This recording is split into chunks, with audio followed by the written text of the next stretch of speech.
Salam les gars, vous regardez NGT Sport. Alors si vous êtes fan de football, de basketball ou bien de motivation, n'hésitez surtout pas à vous abonner, à liker et à activer la cloche de notification pour ne pas manquer les prochaines vidéos. Let's go. Sur cette vidéo, j'aimerais revenir sur le match de Barça-Almeria qui s'est tenu hier soir. Donc le Barça qui gagne par 2-0 à Almeria. Donc voilà, un match assez anecdotique. Donc voilà, le Barça qui reprend la tête du championnat d'Espagne, donc devant le Real Madrid. Voilà, le Real qui va jouer le lundi soir. Donc voilà, le Barça est devant avec 2 points. Mais voilà, donc match anecdotique, victoire anecdotique parce que voilà. Donc avant de revenir sur le match en soi-même, j'aimerais qu'on revienne sur un événement marquant de ce match-là qui est voilà, le clap de fin de carrière de Gérard Piqué qui met fin à sa carrière. Voilà, du moins, c'était son dernier match au Camp Nou. Donc il aura joué un autre match à Osasuna au courant de cette semaine. Mais ce match-là marquait le dernier match de Gérard Piqué au Camp Nou. Donc voilà, Gérard Piqué. Donc on va revenir sur Gérard Piqué parce que tous les supporters du Barça, si vous êtes un vrai supporter du Barça, ça vous le savez. Donc vous aimez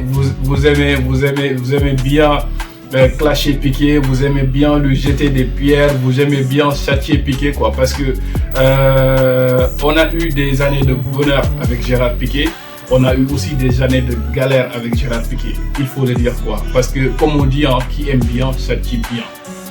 C'est ça, parce que quand on est un vrai supporter, quand on est énervé là, ça part en couille, il faut le dire, ça part vraiment en couille. Mais voilà, donc Gérard Piqué, voilà, aujourd'hui, voilà, donc faut le dire, un grand monsieur du football, donc un joueur exceptionnel. Gérard Piqué en 2008, 2009, 2010, les années du Barça de Guardiola, Gérard Piqué était un top défenseur, défenseur exceptionnel, donc de qualité mondiale. Gérard Piqué, voilà, donc à cette époque-là, faisait partie des... on peut dire que voilà, il fait partie des plus grands défenseurs de l'histoire du football. Il en fait partie, donc clairement, parce que le Barça de Guardiola, cette équipe-là, moi je la considère comme l'une des meilleures équipes de tous les temps. Et à cette époque-là, Gérard Piqué dans cette équipe-là, c'était celui, voilà, donc il était sur la première ligne défensive avec Puyol. C'était celui qui faisait des relances de malade. C'était celui avec Puyol qui stabilisait la défense avec la vitesse qu'il avait dans le temps et tout ça. Donc Gérard Piqué à ce moment-là était tout simplement exceptionnel. Il était imprenable à ce moment-là. Imprenable. Un joueur de classe mondiale. Bah, avec le temps, voilà, ça a changé parce que les équipes ont changé. Il y a eu, voilà, il y a eu Shakira. Voilà, avec le temps, voilà, donc les choses sont devenues moins ce qu'elles étaient dans le temps. Mais bon, quand même, on va pas enlever à ce monsieur-là, c'est ce qu'il a fait donc pour le FC Barcelone, un fidèle soldat de l'équipe catalane. Donc formé à Barcelone, il est parti à Manchester United très tôt, mais bon, en partant à Manchester United, il a signé une clause qui disait que dès que le Barça va se manifester, il va retourner au club. C'est pour vous dire que voilà l'amour que Gérard Piqué pour le FC Barcelone, et tous ces années, pendant 14 ans, ça a été des bons et loyaux services de la part de Gérard Piqué. Donc voilà, chapeau au monsieur, chapeau à la carrière de ce grand monsieur là.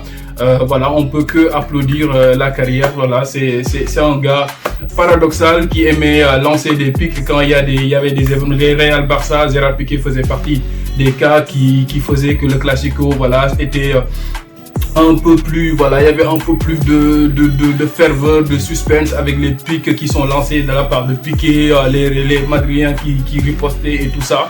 Voilà, donc c'était ça Gérard Piqué, un personnage paradoxal. Donc voilà, Cor Shakira, gracias amigos.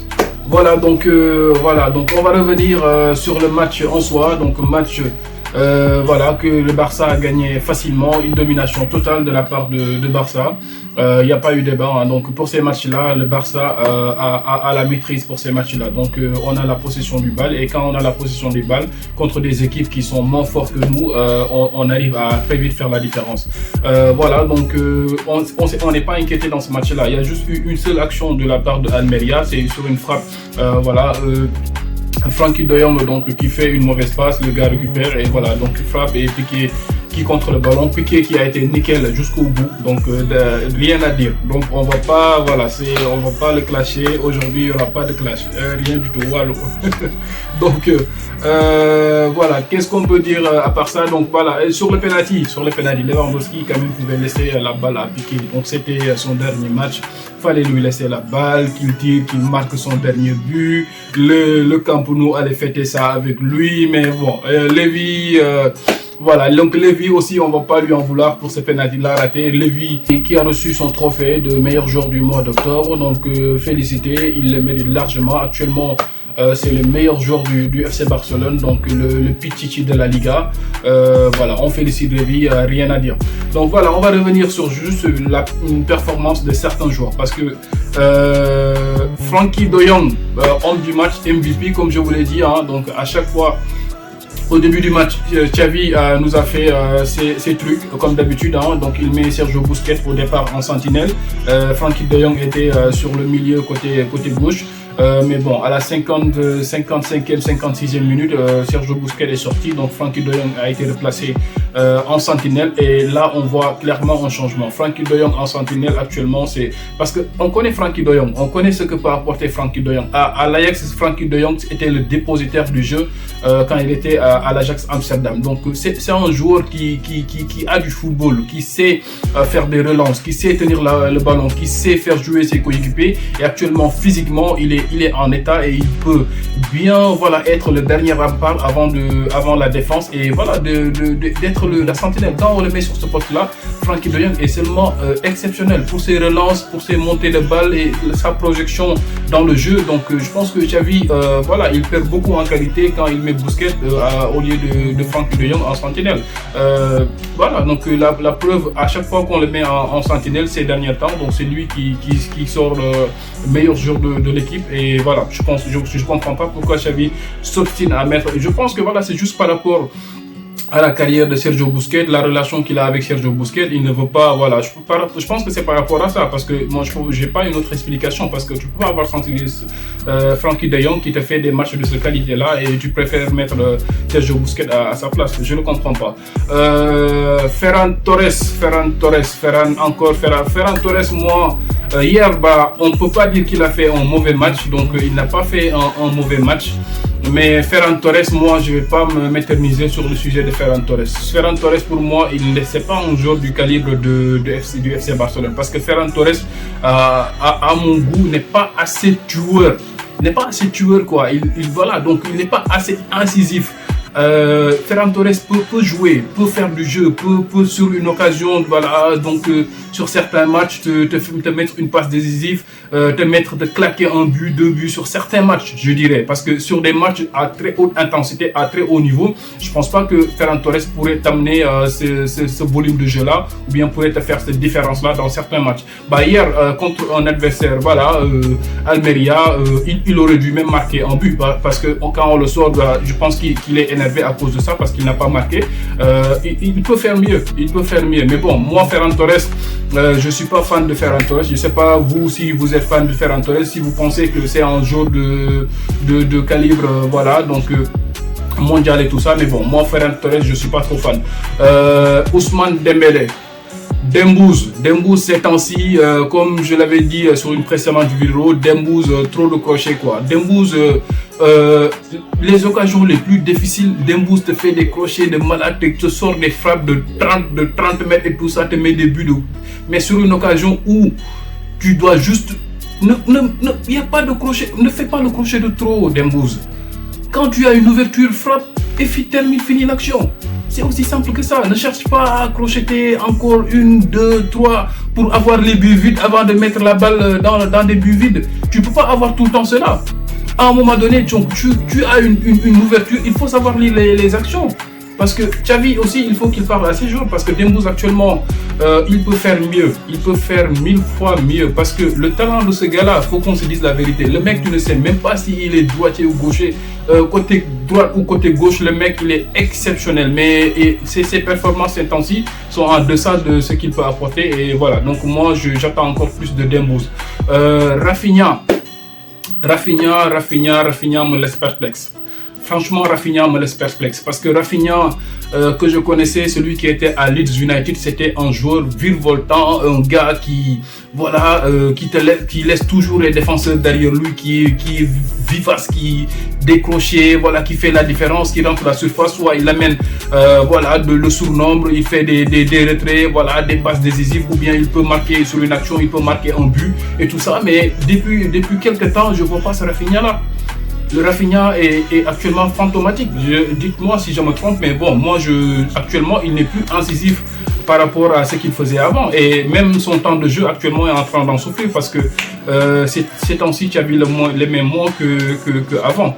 En tout cas, voilà, moi, j'attends aussi de la part de Rafinha parce que j'attends mieux parce que le Barça actuellement, contre certains adversaires, Almeria, facilement, tu peux les mettre 6 ou 7.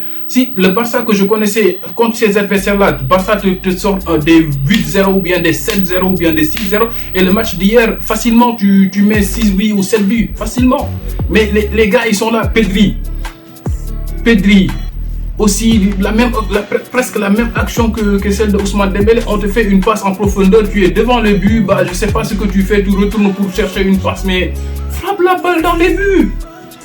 Il faut pas être trop altruiste. Voilà quoi, bah, Pedri aussi c'est un talent exceptionnel, mais bon, lui aussi, voilà, donc on attend mieux, on attend beaucoup plus de lui. Faut les gars, il faut être, voilà, il faut être des tueurs quoi, faut pas chercher à trop jouer, même à surjouer des fois, et ça peut nous, voilà, ça peut nous faire, sur ces matchs-là, ça peut passer, mais sur certains matchs, ça va pas passer. Ça va pas passer, tu rates ces occasions-là, derrière on te punit direct.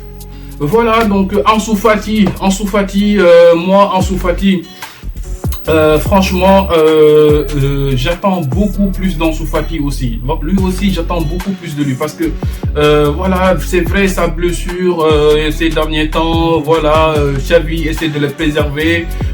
Des fois, il le met en titulaire sur certains matchs, sur d'autres matchs, il le préserve, il l'amène en deuxième mi-temps, mais ses rentrées, voilà, sont plus ou moins convaincantes quoi, parce que je sais que Ansu Fati peut nous apporter beaucoup plus. Le Ansu Fati qu'on avait la saison dernière, non avant la saison dernière, mais parce que la saison dernière aussi il était souvent blessé, juste avant que Messi parte, on avait un Ansu Fati de folie.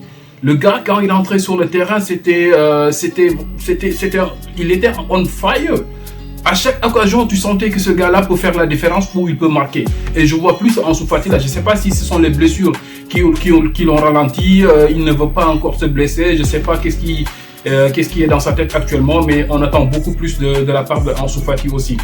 Voilà, donc c'est ce que j'avais à dire sur la victoire hier de FC Barcelone. Gérard Piqué qui termine sa carrière, un grand monsieur du football. Donc on le félicite pour sa grande carrière. Donc voilà. J'espère que cette vidéo vous a plu. Si c'est le cas, n'hésitez surtout pas à vous abonner, à liker, à activer la cloche de notification pour nous soutenir, pour que voilà, qu'on puisse continuer à faire ce que nous faisons. C'est NGT Sports, it's your boy Ras. Much love and I'm out.